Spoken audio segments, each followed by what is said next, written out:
ғасырда дүниеге келіп, 20 ғасырда өзін өлген, осы 20 ғасырға саналы ғұмырын берген тұлғалар бар арамызда.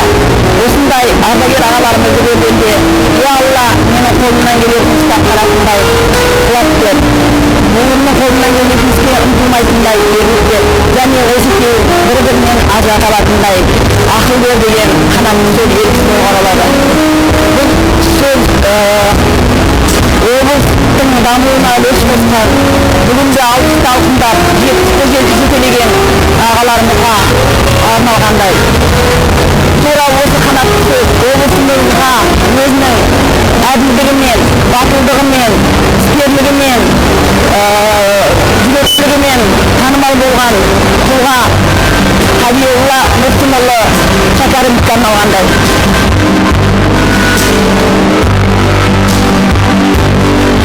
Өткен өмір бір тарих. Кез келген адам балалық, жастық, кемелдік шақты бастан өткереді. Қабидолла Мұрсынұлының ата-анасы сонау бір аласапран кезеңде Ресейдің Кемерово қаласында тұрған екен. Кейініректе Абай еліне келіп қоныс тепкен. Бала шағынан сөзі де өзде ширақ Қабидоллаға ата-анасы үміт артқан. Ол жылдарда ауыл баласы армандай жағынатын, биолог мамандығын сүйген жас талап құрбыларынан ойының от бойы odыр екенін байқатады. Кейін зерттеу техникумын бітіріп, биолог болдым. Бір жыл биология істедім, биолог болғым келді. Сол бір жылда биологтардың өмірін көрдім, қиыншылығын. Палаткада тұру ыстықты да көрдім, суықты да көрдім, аязды да көрдім, бірақ биолог болғым келді. Бірақ балдыр деген болады екен, деудеген құдайдың жолы биолог бола алмадым. Әскерге кетіп қалдым. Әскерден институтқа барам деп дайындалып келе жатқанда сол Қарағандыға баруға билет ақшам болмады. Содан Семейге қайтып келдім. Семейде қызмет істеп, комсомолға алынып, комсомол қызметіне тағайындап, содан горком комсомолдың екінші хатшысы болып жүрдім. Мен институтта сырттай история факультетінде оқыдым. Оқуым да жақсы болды, қызметім де жақсы болды. Бірақ бала кезімнен математикаға сондай құмар едім. Мектепте оқып жүргенде мұғалімдер, жолдастар айтатын, осы инженер болады деп. Сонда ойлаймын, инженер деген әлгі бірдеңені тауып жаңалық ететін сондай мамандық қой, сол болғым деп 61 жылы осы Павлодарда индустриалдық институт ашылды ғой. Соған қызметті де тастадым, бәрін тастап, осында сенменнің балалымын, үйленгенмін кезде осында институтқа түстім. Институтты жаман оқыған жоқ, әлгі Ленинский стипендиат дейді ғой, сол Ленин атындағы стипендиатқа болғанмын, комсомол комитетінің хатшысы болдым, жақсы оқыдым, абыройлы студент болдым, шынын айтқанда. Өндіріс саласына келген адам етісі бата бермейтіні шындық. Семейден Павлодарға келіп, индустриалды институтқа оқуға түсе сала, оны бітірмей өндіріске еңбек жолын бастап кетуі, еңбек сүйгіштігін көрсетпеуі. Жергілікті халықты үйреншілен өндіріс Қабидолла Мұрсынұлына елігіп бауырына тартады. Осылай өндіріс алыптары жылу энергетикалық орталығында Павлодар энергия басқармасында жауапты қызметтерді атқарған. Ақиқатына жүгінсек, 50-60 жылдарда қазақ халқы үшін инженер мамандығы тапшы болатын. Ұлттық кадрлар жетіспеген. Осындай тапшы мамандықты ұршықша үйренген жанның бірі тағы да қаланды. Мен қызметте қайтсем көтерілем деген мақсат қойған жоқпын. Өндіріске жіберсе өндіріске, партия қызметін жіберсе оны да астан жігермен атқара бердім. Өте төмендеп, көзде жоғарылап, сынап бойы болып тұрған кезеңдерде бастан кештік қой деп ағынан жарлы әңгіме тиегін артты Қабидолла Мұрсынұлы. Мен заводқа бардым. Заводқа барғым келгенде, сол цехта істегім келіп, соған құмарландым.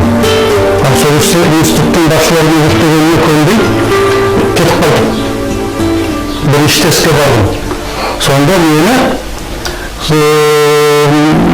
бірінші тесттің директорының маған сенгендігі тәжірибем аз болса да аға мастер болып алды жөндеу цехында. Жөндеу цехында аға мастер болып істеп жүрдім, енді құмарданып істедім. Құмарданып істегенде елге болмаппын. Тәжірибем аз болса да бұрын заводта істеп көрмегенмін. Соның бәрібір жұмысым жақсы өніп, елмен мені сыйлай бастады. Бірақ өкінішке цех бастығымен сыйыса алмадым. Әлгі мені көре алмады. Мені көре алмай, мені жұмыста қуғысы келді. Bir gün sol direktörün atına benim üstümden arı yazıttı. Bu gidip geldiğinde цехтің жұмысы ақсады, көрсеткіштері төмендеді, орнын босатуға рұқсат етіңізді. Содан комиссия мені басылымнен шақырды. Оқыттан оны сіз жазған өтінішіне. Оқыдым, айттым, біздің қарым-қатынасымыз онша емес, мен өзім істеуге білмейді, мен кете бердім. Бірақ алдында дипломға келіп жатып, қайда барамын? Сенен бар, сондықтан ары шыдап дедім, біз жұмыс істейтін сыр емес дедім. Жоқ, біз тексереміз бе? Тексерді. Сол тексеріп, бәрін менің жұмысымды, жұмысын тексеріп, содан бір күн кешке таман осы уақытта попкорн болды, попкорн жасалды. Попкорнды тартылды, сосын екеумізді босатты, шешімді сіз алды. Таңертең берсек, цех бастығының орнына алған, мені цех бастығының орынбасары қылды. Аға мастырдың орынбасары болған. Содан көп ұзамай сол цехтің бастығы болдым. Бастығы болып, енді құмарланып істедім, шынын айтқанда. Құмарланып істедім, абыройым да көтерілді, жұмыскерлер де мені солай жақсы көріп қолдап кетті тура осы. Күнде жұмысқа баруға асығатынмын. Таңертең 7-де жұмыстан, 8-де болса да, 7-де барып. Содан әлгі партия комитетінің мүшесі болдым.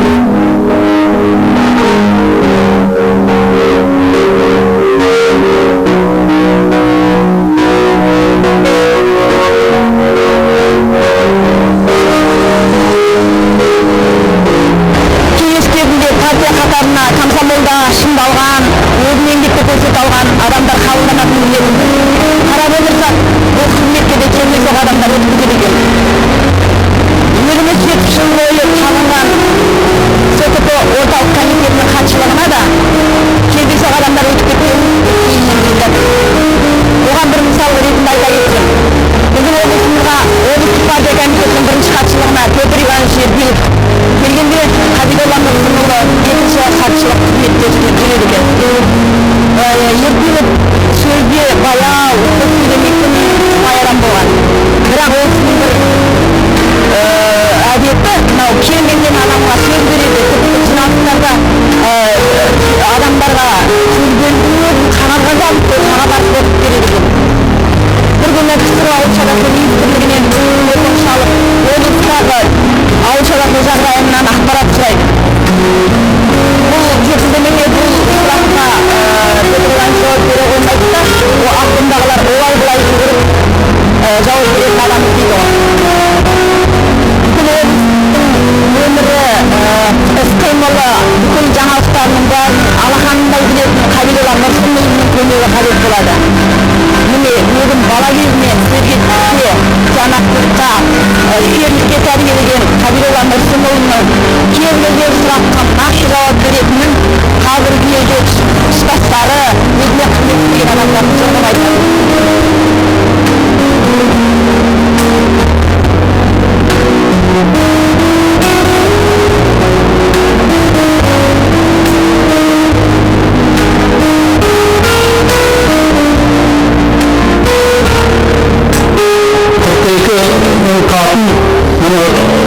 Бүгін айтайын, кешеді айтарым, Құдай біледі, мен білмедім. Менімен ақылдасқан емес ұйымдастырған кісілер. Жазғанда бірақ жол, бірінші хатша қарсы жазған, еркелікке қарсы. Қабілеті төмен, біздің облыстың өндірісі әлеуметтік пакеттеріне кедергі болып отыр. Сондықтан байқаңдар, бұл кісінің орнына бір тағайындайтын шығарсыңдар деп. Өйді қойдың деген болған бірінші хатшы мағлұматыда. Соған барған, онымен да ақылдасқан. Ол кісілер дұрыс деп, арқасынан қаққан барған кісіні.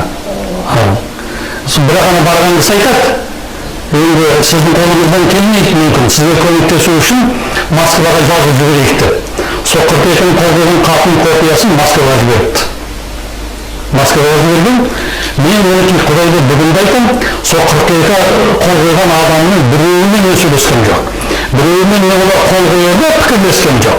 Қол қойғаннан кейінгі бүгінге дейін біреуімен пікірлескен жоқ. Тек сонда менің атым жазылған, ертең сол ісіне қараңдаршы. Біздің облысында сондай адамдар бар деп, мені бір жолмен айтып кеткен. Соған қарап, енді оның себебі шынын айтқанда Москвада Еркеліктің не деп айтады тым жолдасы Куншина деген бұрын Целиноград облысының бірінші хатшысы болған, екеуі дос болған, ауызға басқан жолдасы. Сол бөлім бастығы болған, сол үлкен бөлім бастығы. Соның нұсқауымен, соның айтуымен мен де ойлаған, соны ұйымдастырған. Содан мені қызметтен екінші хатшыдан босатты. Оған дейін жүргем жоқ. Өмір қатал, сәл-пәл босанып танытсаң жағаға шығарып тастайды. Ердің сергеткенде көш соңында шаң ұстап қала беретіні тағы бар. Ал өзіңді қарапайым халыққа сыйлату, атқарған ісіңді бағалату деген керемет қой. Қабидолла Нұрсынұлы өз орнына қызметке алынсын деп тайды тұяға қалмай трактор заводының жұмысшыларының ереуіл ұйымдастыруы қадамды сыйлау емес пе? Сол өзі біреу сұрақ қойды. Ал жарайды, біз енді жұмысқа кіріспей жатырмыз, сізді қолдаймыз. Ал орныңызды бермесе, қайда барасыз деді. Сосын мен айттым, маған 10 шақты орын ұсынды, 10 шақты. Мен бәріне де бармайын деп жалтардым. Өз орнында, жібермесе деді. Жібермесе сендердің ара-бәрін өтіп істесе дедім. Соған айтып қойдым. Ауыздан шыққан сөз не деуші еді? Атылманақты атылды кетті. Сол сөзді қалдым, сол ана заводтың жұмыскерлерінің алдында абыройымды төкпейін, екі сөйлейтін адам, қорқып, мына жұмысқа кетіп қалды деп айтпасын деп слесарь болып бардым. Мен слесарь боламын деп барғанды, сол күні шеректі жеткізді біреулер. Сонда олай айтыпты, әртіс. Слесарь болып барам дейді. Бармай да слесарь болып оңды жарылды. Оңды маған жетті. Сол слесарь болып барып сосын. Слесарь болып 4 ай істедім. Азаматтың еңбегінің елге танылуы, алаңсыз еңбек етуі әрине жан-жарының парасатына, кішіпейілдігіне, көрегендігіне байланысты. Қабидолла Нұрсынұлы әңгіме барысында жаз таңдаудан шатасқан жоқпын дейді біліп, бұл сөздің жаны бар. Ерлі зайыптылардың шаңырақ көтергеніне бүгін де жарты ғасырға жуықтамын. Үйдің берекесі, байлығы Әсима апай екенін сөздерімен, көздерімен бірге ұғындым. Мерейтойларындағы фотосуреттерден екі жанның сыйластығы, ақыл мен парасаты байқалып тұрды.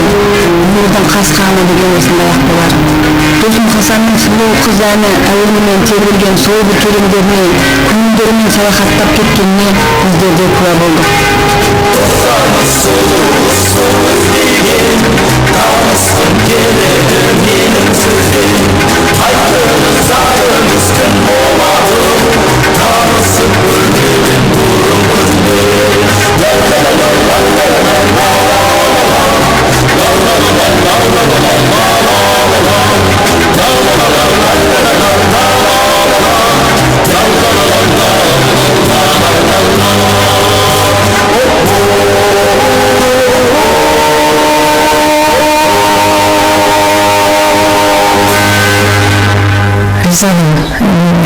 Енді өмір бәрі тақтайдай жүре болмайды ғой.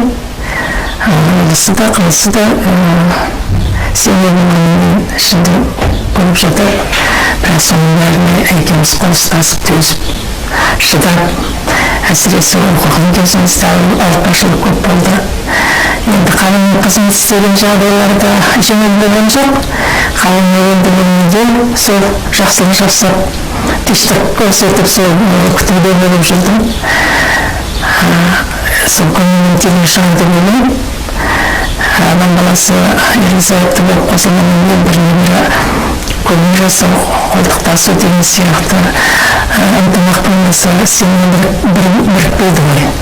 Мен кейде ойлаймын, екеуміздің махаббатымыз да шығар, осы уақытқа дейін ұзақ өмір сүріп келе жатқанымыз. 3 бала көрдік. 3 баладан 5 немере мінекей. Соның не қызығына қазір бөлініп жүрген шағымыз бар. Үлкен Әлібек, Жанарымен, Шыңғыс, Жәнібек, кішкентай Нұрмұрт қызымыз бар. Үш немере Алматыда, сол Сәтбаева атындағы университетте. Құдай қаласа келесі жылы үлкен емес, артыншымыз келесі жылы бітіреді. Онан кейін Әлібек бітіреді. Менің шамасы осы ПГУ-да 5 оқып жатыр. 3-ші курсқа көшті. Жәнібегім колледжда келесі жылы бітіреді. Бауда. Дәл өзінің көзқарасы, енді адам қосылғанды бірін-бірі жақсы көріп қосылады ғой. Сол сүйіспеншілігі, маған деген көмегі кісінің өте көп. Ренжіткен кезі бола қойған жоқ, енді анам болып тұрады ғой, енді шынайып сыдырламай тұрмайды дейді қазақ. Бәрі етіп жатады, кешірімді жағдай. Атам өте ақылды, мейірімді, адал адам. Бәрімізге үлгі. Мен атамды жақсы көремін. Азамат өмірінде ұшағын ұшқарым келеді деген сөз бар. Қабидолла Шәкәрімовтің еңбек баспалдақтарында кедергілер, қиындықтар көп кездескен. Бастаған ісін аяғына дейін жеткізу, оны тиянақты атқару, ол кісі үшін өмірлік қағида. Өзіне де, өзгеге де қоятын талап осы. Облыстық партия комитетінің нұсқаушылық қызметтен Павлодар энергия басқармасына ауысқанда ұжымдағы еңбеккерлердің жеке басының тәртібі мақтай қоярышқа емес екен. Турасын айтып, әділ болған адамның айтқаны өтімді болатынын бала көзінен білетін Қабан кәсіпорындағы күнгі бостерге тосқауыл қоя біледі. Еңбек орнында бірақ мәселе болуы шарт, ол алаңсыз жұмыс істеу, тапсырманы орындау. Еш білгенге дейін еңбексіз отыра алмайтын адам жеңіліске шыққаннан кейін де қол қусырып қарап отырмайды. Бұл болғаннан кейін ана тілінің адымын ашудың қажеттігін ойлап, мемлекеттік тілдің өрісін кеңейту қорын құрғанын жұртшылық жақсы біледі. Ол қордың тәп-тәуір жұмыс істеп, талай шараларды өткізгені көзге белгілі. Қатты өкінген жерлерім жоқ. Мысалы, өмірімде жаңағыдай жағдайларда енді обкомның екінші хатшысы слесарь болып барды деген оңай емес қой, сөзбен емес істен солай болып. Соның өзінде өкінбеймін. Ешқайсысын өкінбеймін. Тіпті бақыттысың ба деп сұрасаң, мен бақытты адаммын. Өмірім ризамын.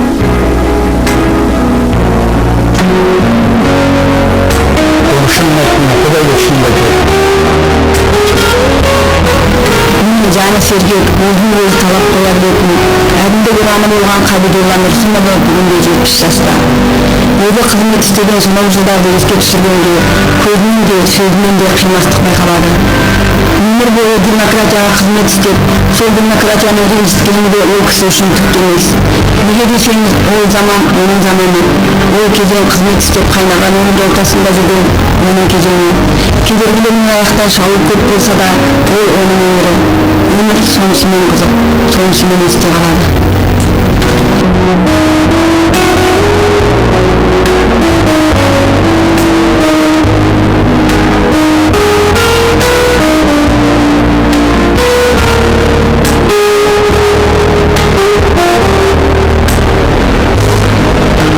Артық сынып, ірі сынып, басқадан, астамшылық жасамаған, тасбаған, баяу аққан бір қалыпты дегендей, өмір бойы алматынан ұстаған. Өлімдей ұстамаған жұртынан, кем ұстаған бауырындай бір туған, аттамаған ала жібін ешкімнің, тастамаған ешкімге де сыртынан. Келіп тұрар, турастында санастың, келіп тұрар, сырластында жанастың. Ұлыққа да, халыққа да қадірлі, қалаңды сен Алатау деп қаласың.